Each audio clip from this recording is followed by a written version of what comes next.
It's definitely upsetting. I don't think nobody in our league should be facing any sort of racism, hurtful, disrespectful, hateful comments and threats. During the first 2 minutes of the first round playoff game of the Connecticut Sun versus the Indiana Fever, Dijonai Carrington poked Caitlin Clark in the eye. Caitlin fell to the ground. She was holding her face. The refs did not call a foul. They didn't call a flagrant foul. The play continued. Caitlin Clark's WNBA journey has been nothing short of eventful, but now she's facing a possible suspension. Dijonai is going up for the ball. She misses, and then her hand bends down like this and goes straight into Caitlin's eye. When refs make questionable calls, players speak their minds. That's how sports work, but not for Clark. We all realize where the credit needs to be given as far as the success of this WNBA season. Caitlin Clark came in and made such an impact. She says a word, and the next thing you know, it's another technical foul. WNBA, I'm talking players, coaches, and refs. They're all a bunch of Caitlin Clark haters. They're all a bunch of jealous haters. Yep. They are just working themselves up about Caitlin Clark just to hate on her. Skylar Diggins is bumping her. Their girls are complaining on the bench. Referees are getting into it now. They're all a bunch of haters. We've all seen other players argue with refs without facing consequences, but it seems like with Caitlin, they're quick to pull the trigger. This was the highest viewed season in the history of the league. Then there's her fifth technical, and this one's a real head scratcher. A delay of game foul. Really? Delay of game? It's not exactly the biggest offense. In 28 years, the numbers were stellar. Caitlin Clark drew a whole new fan base into it. And now the question is, because she has been eliminated, she and the Indiana Fever are eliminated after losing 2 games to the Connecticut Sun. What is the rest of the season going to look like? Are people still going to care? That is the question on everybody's mind, because when you look at the numbers with Caitlin Clark there, her first playoff game, drawing 1.84 million viewers, ridiculous numbers. The highest rated playoff game since game 2 of the 2000 WNBA finals. This wasn't even just an opening round game back in 2000. This was one of the finals games. So this clearly is showing how much of an impact Caitlin Clark is having. Players do it all the time, yet the refs acted like she committed some serious violation. Remember, Caitlin Clark was drafted first, which means last year they were the worst team in the WNBA. It did not matter because this season they were the most watched team in the league. It's not like she was intentionally stalling, but once again, another technical for something that usually gets overlooked. Finally, there's the sixth technical, and this one's fresh in everyone's minds. And maybe the most relatable. Clark, clearly frustrated, slaps her hands on the basket support. Who hasn't been there? Instead of giving her a warning or cutting her some slack, the refs handed out yet another technical. You know, those aren't fans, those are trolls, and it's a real disservice to the people in our league, the organization, the WNBA. But there are a lot of really good fans, whether they've been fans for 20 plus years or whether they're new fans in our league. I think continuing to uplift this league in a very positive light is the best thing that we can do. At this point, it's almost funny. Are they just waiting for her to show the slightest bit of emotion so they can blow the whistle? There are so many great players. There's so many great teams. There are so many positive storylines that can be written and celebrated. And for me, that's why I became a fan of this league. Yet through it all, Clark somehow manages to stay composed. Because these people were my idols. I grew up wanting to be like them. So I think continuing to uplift and, you know, represent this league in a positive way is the best thing that we can do. Now, let's talk about the obvious double standard, how Caitlin Clark is treated compared to other players. Caitlin Clark was assaulted yesterday in her very first playoff game in the WNBA. Take Angel Reese, for example. Earlier this season, she committed a flagrant foul on Clark. A flagrant foul is a big deal, right? But did Reese face the same level of scrutiny? Not even close. But damn it, in the first 2 minutes of this game, this Dijonai Carrington stabbed Caitlin Clark with her fingernails right in the eye. Did you hear about Caitlin Clark's tough start in her playoff debut? Things took a turn for the worse when Dijonai Carrington accidentally poked her in the eye. Now, everyone is anxious to see if Clark can bounce back for the next game, or if her season might be cut short before it really began. This was supposed to be a big moment for Clark as she stepped onto the playoff stage for the first time. However, everything changed in an instant. The hit from Carrington not only left Clark with a swollen eye, but also sent shockwaves through the basketball community. we've seen the animus directed at Caitlin Clark all year. It reached a boiling point yesterday. While Clark is getting technical fouls for things as minor as expressing emotion on the court, Reese seems to skate by without facing any real consequences for something much more serious. Caitlin Clark played a terrible game, shot 4 of 17 from the field. The Indiana Fever got curb stomped by the Connecticut Sun. I get it. She had a bad game. Connecticut Sun looked good. They looked experienced. They brought a level of intensity and physicality that the Fever weren't ready for. It's like there's one set of rules for everyone else and a harsher set just for Caitlin. There was no foul call. There was no real discussion of it on the ESPN broadcast.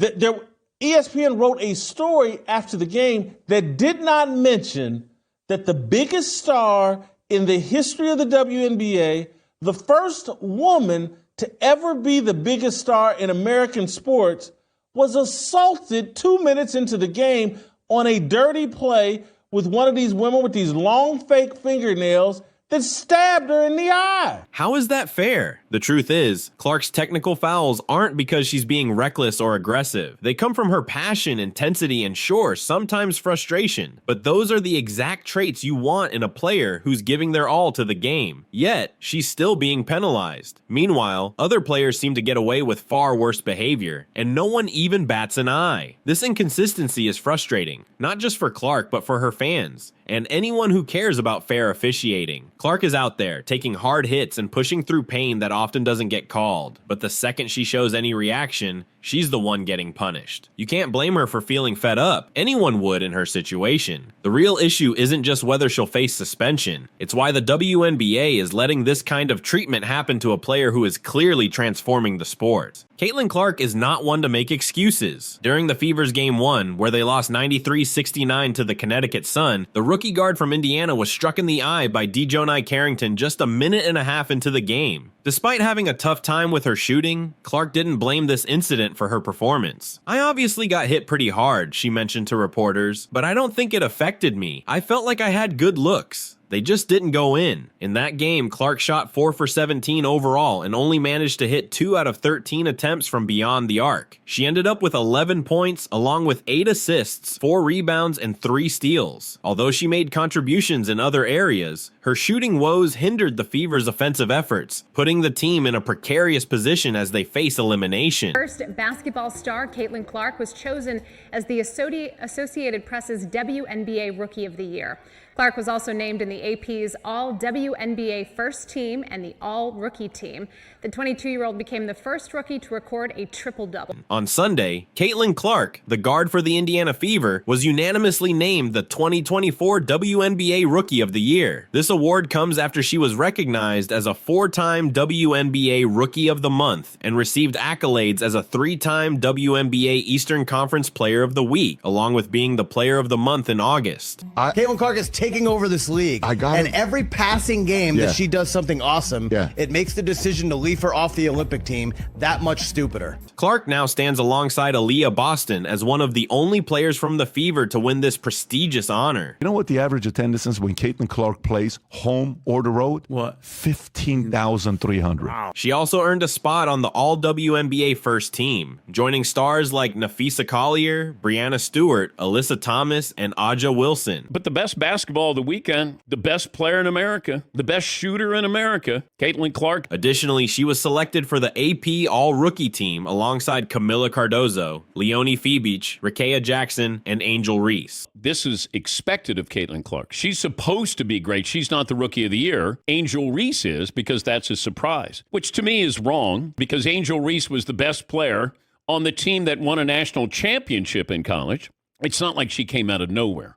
And she's been a really consistent player. Caitlin Clark has a bullseye on her back every single game. You must stop her. I don't think you look at Chicago and go, boy, if we stop Angel Reese, we're going to win. And that's why this is a silly argument. Throughout her debut season, Clark started all 40 games for the Fever and set several WNBA records. This is a phenomenon. Caitlin Clark is a phenomenon. And if I said to any of these people who think Caitlin Clark is not the Rookie of the Year, I'd say, who would you want to start your franchise with? Now, I'm not going to put Aja Wilson in there. I'm just saying between these two. Angel Reese is a wonderful player, but she does not compare to what and who Caitlin Clark is. She led all rookies with an impressive average of 19.2 points per game, along with leading in field goals made, 242, three-pointers, 122, assists, 8.4 per game, steals, 1.3 per game, and minutes played, 35.4 per game. It's okay to be a hater in sports. Like, hating in sports is a part of the game. Like, I like when our fans are so engaged and so passionate that they just don't like the other team. But being racist, sexist, and violent with your words, come on now, what are we doing? The Atlanta Dream is a WNBA team with a bit of a controversial history. One of its co-owners has been criticized as possibly the least effective owner in sports. Group cannot be a representation of what the WNBA would want in their league. This is our league. This was built, like, I feel like as a women's basketball historian myself, I've been watching since I was 5. I was here before the league started, as a lot of the fans on social media feel the same. Back in 2020, the franchise removed an owner due to her Republican views during a time when social activism was on the rise. That ain't a representation of us. Y'all not like us. They not like us, okay? So please don't confuse me saying motivated by hate by meaning hating on a team the way a normal, die-hard fan would. Although the team claims to have good attendance, they play in a small venue that can only accommodate 3,500 fans. Crowds tend to show up mainly when star player Caitlin Clark is playing. For instance, let me just give you some examples. A die-hard Falcons fan can hate the Saints, but they would be going a little bit too far if they created nude AI pictures of Saints players and then sent them to the Saints players' families. That's what Caitlin stans have done to Angel Reese. Recently, the owner made some remarks about Clark's fans, accusing them of being racist and sexist. A diehard Tennessee Vols fan could have hated our UConn Huskies, but they would have been going way too far if they sent death threats to the UConn players. And that's what they've done. That's what Caitlin stans have done. This comment is surprising, especially since Clark has been successful in drawing large audiences and viewership across different platforms. A die-hard Celtics fan could hate the Lakers. And you know what? If we being honest, that Celtics fan base has definitely gone too far with some of their racist remarks and their treatments of players. It's not okay. The host of the show can't believe that someone could own a sports team without any business savvy, especially when they make such controversial comments about a player who has really brought attention to the league. Come on now, that's not acceptable. I mean, honestly, imagine if one of the stands said the things that they were saying. What if they said it to your daughter, your wife, your cousin, your sister? Folks might be ready to fight, okay? So Caitlin, unfortunately for her, this is a group that is attached to her, not her asking this group to follow. It seems that they found a home in this fan base, thinking that that's where it was. Recently, the owner of the Atlanta Dream made some eyebrow-raising statements, saying they want new fans who look and act a certain way. This wording suggests they might not be interested in white fans or families who support the WNBA, particularly those backing Caitlin Clark. But recently, some things have shown where Caitlin recently liked a post by Taylor Swift, and it was supporting VP Harris. And on that post, all she did was like it. And this Caitlin stans group that I'm talking about, the stans have now split against Caitlin. They're actually going against Caitlin. I'm going to read some of the tweets. This is what they're saying to Caitlin now. I was just starting to finally pay some attention to the WNBA because somebody was actually worth watching, and then you caved.